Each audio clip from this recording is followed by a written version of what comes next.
Bah chérie, tu cuisines maintenant? Évidemment que non, je veux pas perdre mes amis chauves du boulot. Alors, qu'est-ce que c'est que cette soupe? Une soupe de poisson en boîte prête à boire de chez Mimoun. Elle est délicieuse. Mais le truc qui croustille, c'est quoi? Des croûtons testicroûtes. Des croûtons testicroûtes? Exactement, après 3 mois de bateau, c'est récupéré directement au fond du slip des marins pêcheurs. Ah, c'est ce qui donne ce goût légèrement amer et acide. Bienvenue à bord avec les croûtons testicroûtes. Testicroûte présente, Tranier raconte, gang bang bang, meurtre dans le porno, partie 1.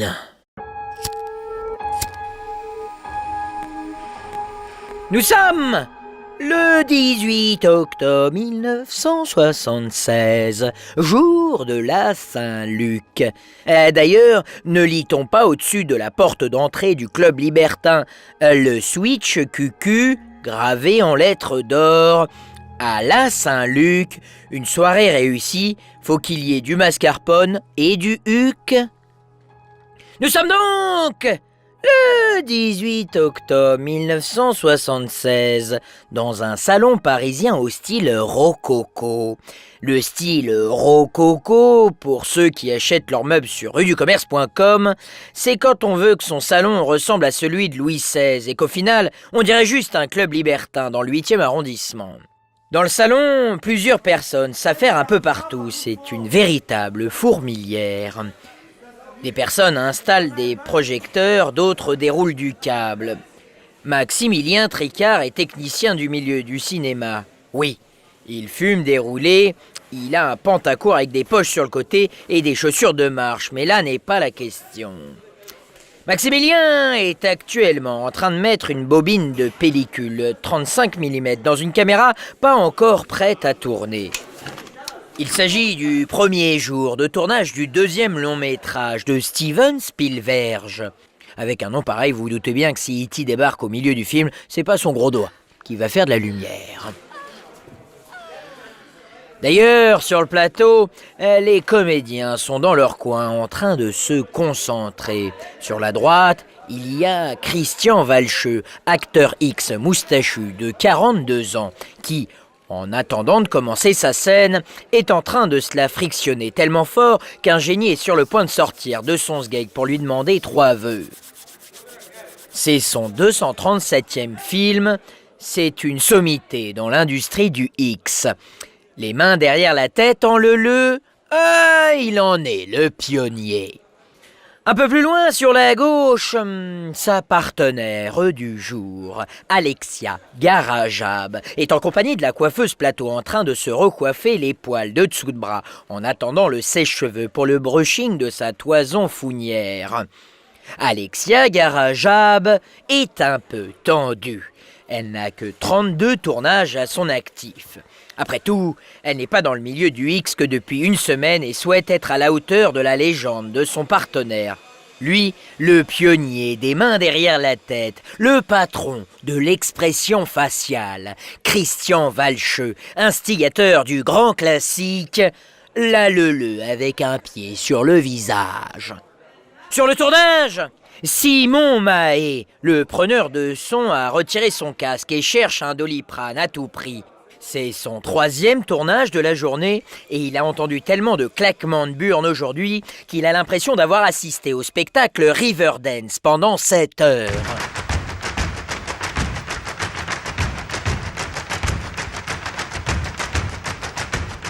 Vito Burna, le producteur, entre sur le plateau. Lui qui pensait que le tournage avait déjà commencé est furibard. Bordel, on était censé commencer il y a 2 heures. Pourquoi que son sgeg à lui, il est pas déjà dans sa foune à elle? Pourquoi on est en retard? Mais je dois virer qui là? Putain, je peux compter sur personne, hein? Dominique, venez me masturber dans mon bureau, je suis hors de moi! Ça peut paraître un peu violent, mais dans l'univers du X, c'est comme une partie de FIFA entre amis. Sauf que le perdant doit masturber l'autre. Elle est bien, cette règle. Je vous prends quand vous voulez, et je vous préviens, je connais pas les touches. Nous sommes dans les années 70, en plein âge d'or du cinéma porno. Les salles de cinéma diffusent des grands classiques tels que Giga Vulva, Master Facer, Braquage breton, Secrétariat Clito j'écoute, Clé anglaise mais branlette espagnole. Les gens vont dans des cinémas porno comme on va faire les courses. La liberté est totale et le jugement est nulle part. Pas de VHS, pas d'internet, pas de navigation privée, pas obligé de ranger le rouleau de sopalin quand les invités rentrent à la maison, pas obligé de faire semblant de faire ses lacets pour regarder les grosses cloches affichées sur les kiosques à journaux, pas obligé de mettre ses écouteurs quand on a les murs fins. Si on est acteur de film de Zob, c'est comme jouer dans Un si grand soleil sur France 2. T'es pas un bon comédien, mais t'as pas la honte du quartier non plus. Une belle époque, les frères. L'industrie est à son zénith, tel Vincent Lagaffe dans un costume rose en train de faire gagner un ordinateur compact devant la soucoupe de Bill. Porté par des acteurs tels que Marco Poto, Christophe Quelongue, Michel Bicmol ou encore Francis Guerra, qui performent dans les plus gros succès de l'époque, dont voici un extrait pour les curieux. Oui, oui, ok oui, ok oui, là tiens.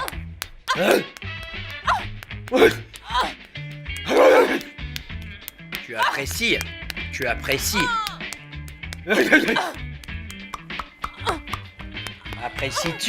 Apprécies-tu Oula, on va rembobiner un peu, là. J'ai eu ouï dire que t'étais pas la dernière. C'est bien vrai que j'aime ça. Là, regarde là. Dans les yeux, ma stouquette. T'aimes toujours ça, hein? Oh ça oui alors.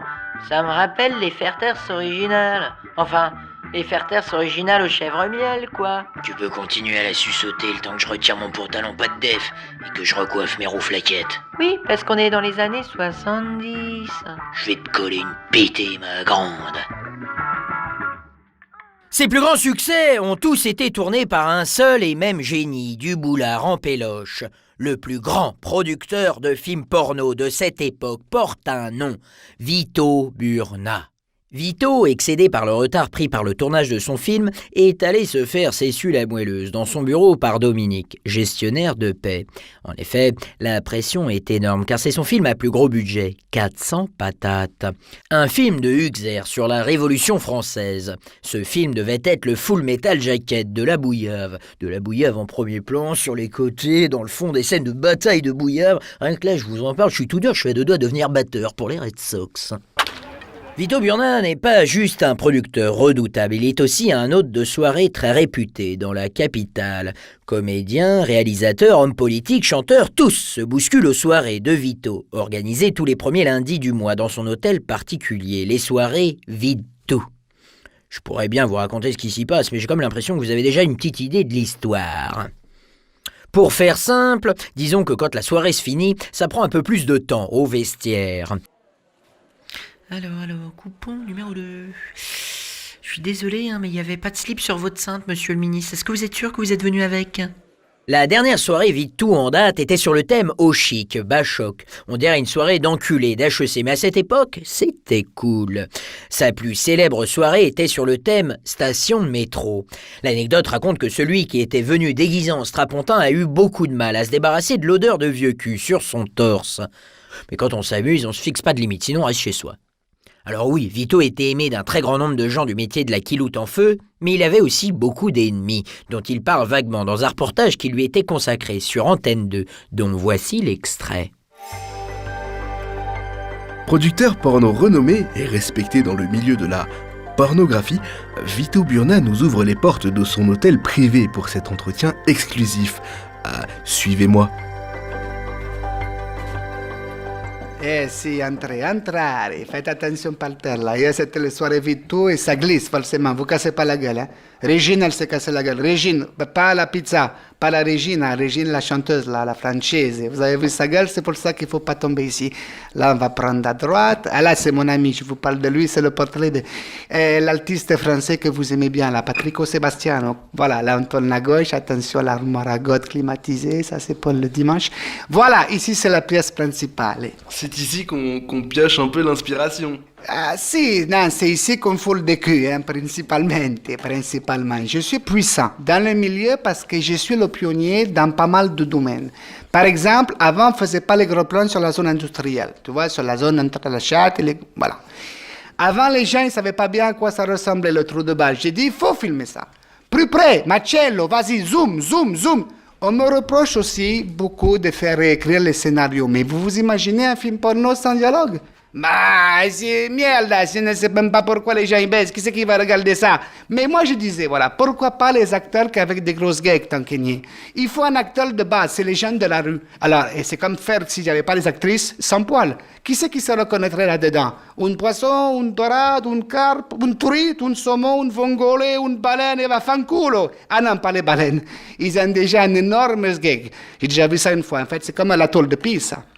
Pas la pizza, hein, la tôle de Pise, la ville, avec en dessous 2 melons gialli, 2 melons jaunes. C'est vraiment des couilles énormes. On dit comme ça en français, les couilles, c'est ça. Et là, la baleine, je te montre, attends, je vais te montrer.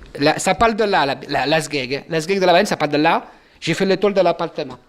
Attends, la chambre d'enfant, le backroom, le sauna. Tac! Exactement, c'est là! 20 mètres! Voilà. Et vous couchez avec vos actrices? Mais c'est vrai que ça m'est arrivé de ne pas prendre des acteurs parce que j'étais en leu, j'ai même pas reçu une claque sur le cul. Donc, il faut vraiment tester les gens parce que c'est mon œuvre, c'est leur film, mais c'est leur beat aussi. Tu vois ce que je vais te dire? Vous l'aurez compris, Vito Burna ne laisse pas de place aux médiocres dans ses films, ce qui peut en énerver plus d'un. Et si Vito Burna est le producteur numéro uno, puto, c'est que c'est le producteur le plus perfectionniste de sa génération, jusqu'à calculer les claquements de burnes avec un métronome.